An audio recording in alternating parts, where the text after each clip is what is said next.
pour répondre à la question que doivent faire les enseignants pour protéger les données personnelles des enfants, je dirais d'abord qu'il faut notifier le fait que lorsqu'on parle de données personnelles, on parle des informations identifiées ou identifiables qui se rapportent à un individu et dans le cas présent à un enfant.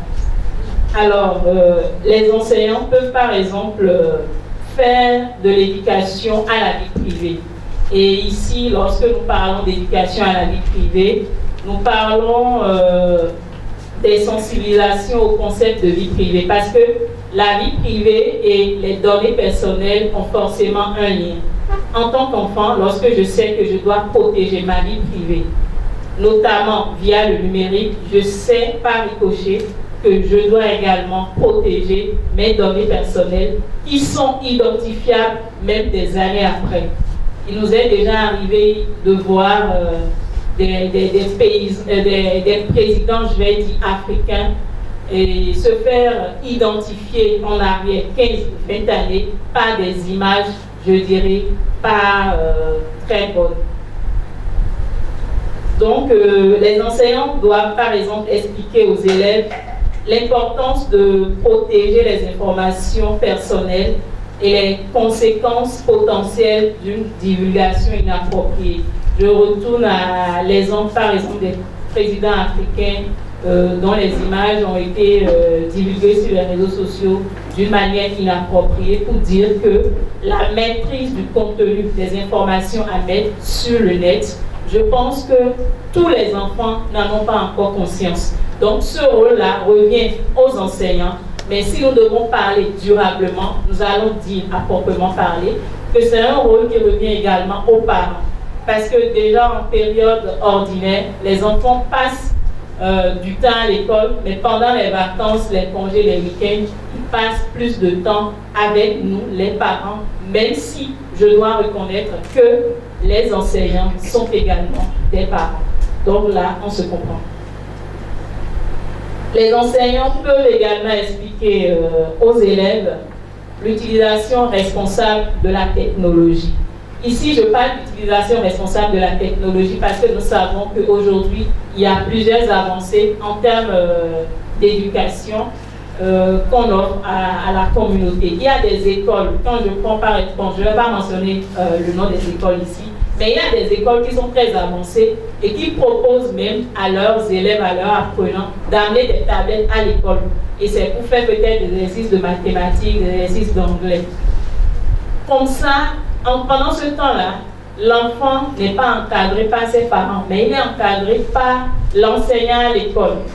Donc, déjà, pour pouvoir avoir accès à certaines plateformes, l'enfant à cet âge-là, l'enfant mineur, dont le consentement n'est pas complet, a déjà des adresses mail. Parfois, c'est des adresses mail de l'école, mais parfois, c'est des adresses mail des parents. Mais pour quelques rares cas, c'est également des adresses mail de ces enfants-là. Donc, l'interrogation reste posée déjà à ce niveau pour qu'on puisse voir quel est le suivi qui se fait. C'est-à-dire, quand l'enfant quitte plutôt le cadre de l'enseignant et il rentre chez lui, quel est le suivi qui se fait? On donne des exercices.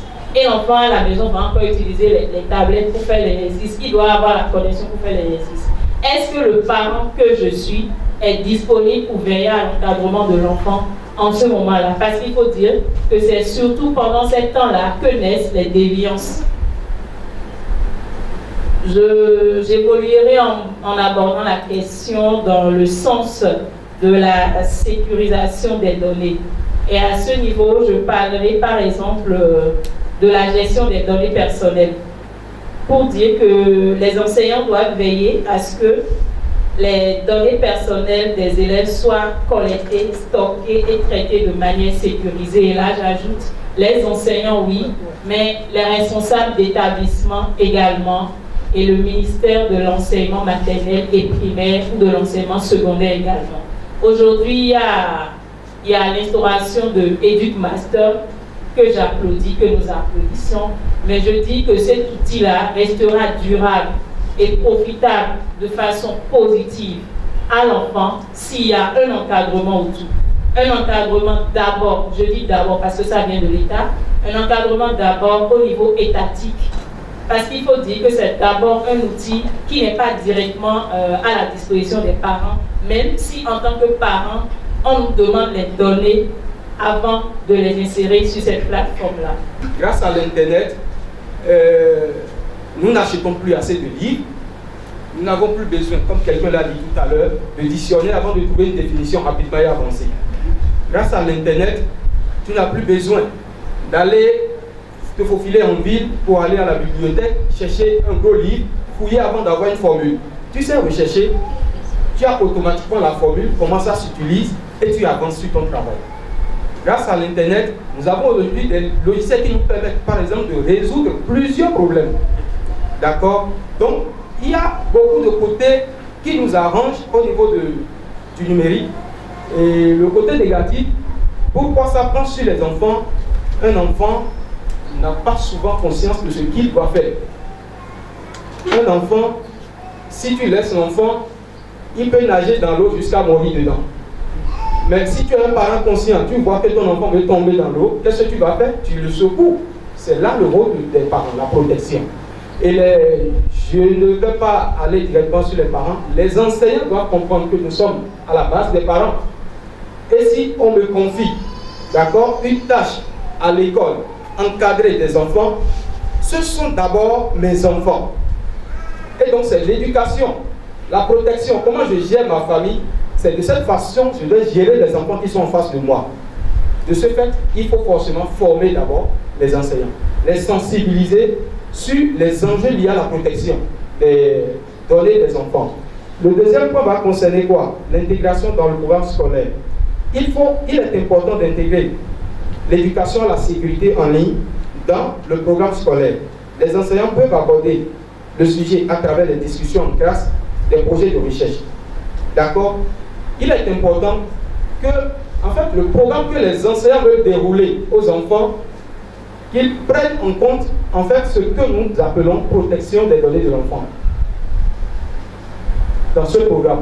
Et c'est ça, si eux-mêmes, ils sont formés, ils sont vraiment outillés, ils sauront comment canaliser, comment encadrer ces enfants qu'ils ont en face pour que leurs données ne soient pas exposées à tout vent.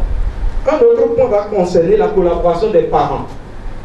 Entre parents et enseignants, comme quelqu'un l'a donné comme réponse à l'intervention de notre très chère enseignante qui avait intervenu tout à l'heure, et en disant qu'à l'école aujourd'hui, elle a des difficultés à taper les enfants parce que du coup, il y a des lois qui interdisent. Oui,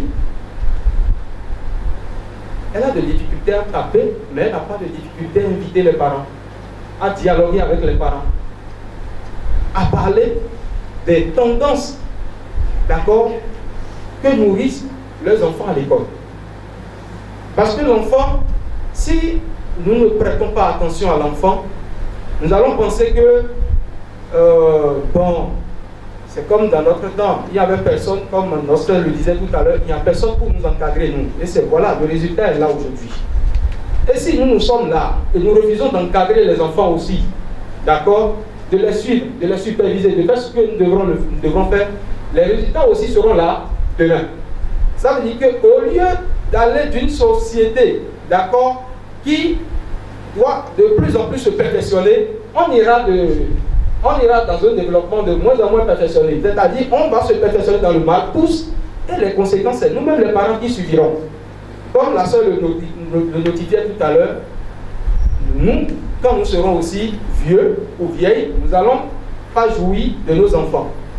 Et en ce moment, nous allons vouloir maudire, comme d'habitude, ce que tu me fais, ton enfant te fera. Mais c'est ce que toi, tu as fait que ton enfant te rend. Ou bien. Donc, je vais parler sur l'encouragement de la communication ouverte.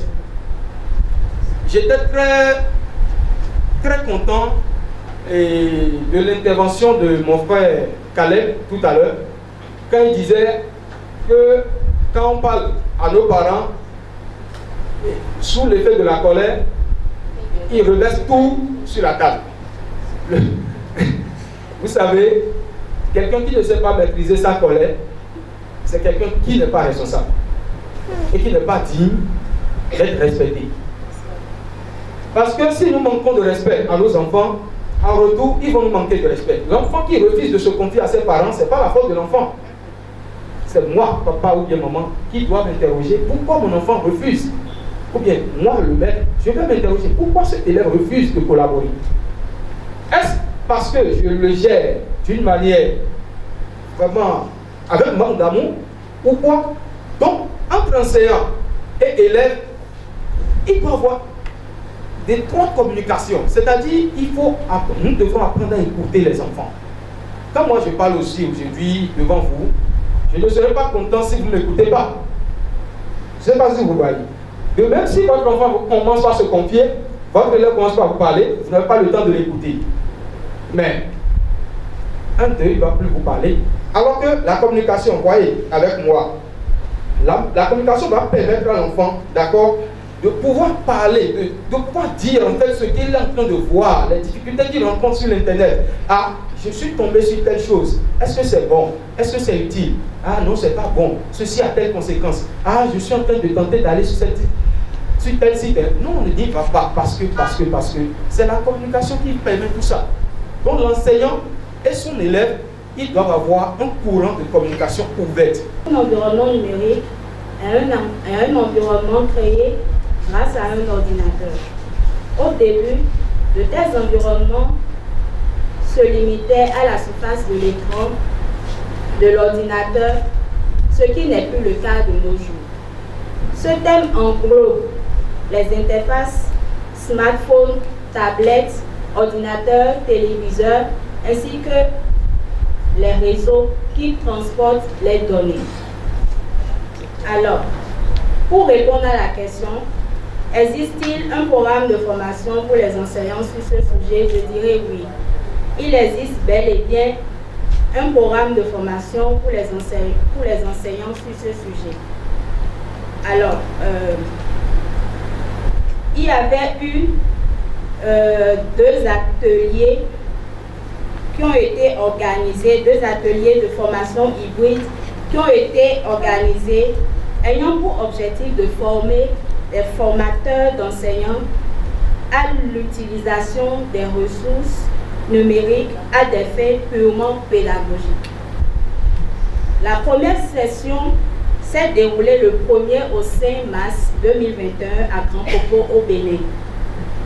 La seconde session s'est tenue du 8 mars au 12 mars 2021 sur le même lieu.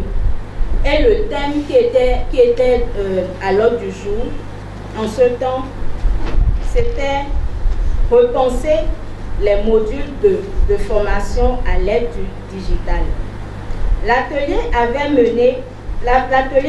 été mené par M. Didier Anago, si je dois donner plus de précision, expert en technologie éducative, et M. Judicaël Aladatin, enseignant-chercheur à l'Université navale au Canada.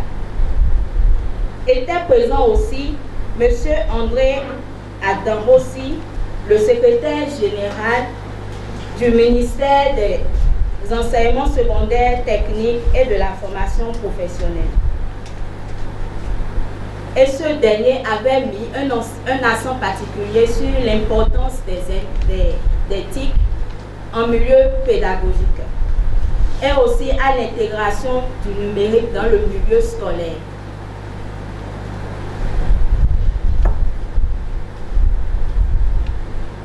Pour finir, je vais rajouter quelque chose en disant que moi je pense que les programmes de formation en ce qui concerne le droit des enfants en milieu, le droit des enfants dans l'environnement numérique doit s'effectuer plus souvent pour pouvoir mettre quand même les enseignants, pour que les enseignants soient informés de tout ce qui concerne le numérique en milieu pédagogique. Je vous remercie.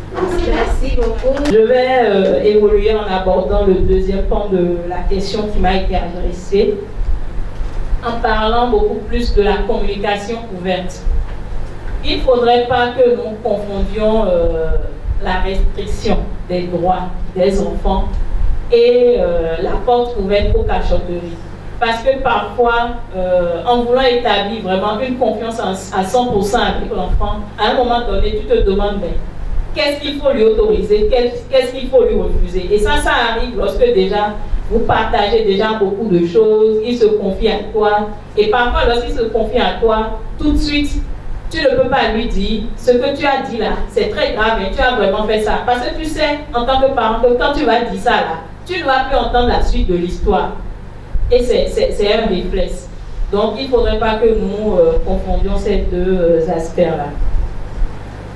Les parents doivent également maintenir, je le disais tout à l'heure, une communication ouverte avec les enfants, les encourager à partager leur expérience en ligne, oui, mais également vérifier. L'enfant partage avec toi ses expériences en ligne, mais à partir du moment où il commence par prendre goût à ce qui se passe là-bas et qu'il n'est forcément pas une bonne chose, il ne te fera certainement ou peut-être pas tous les comptes rendus.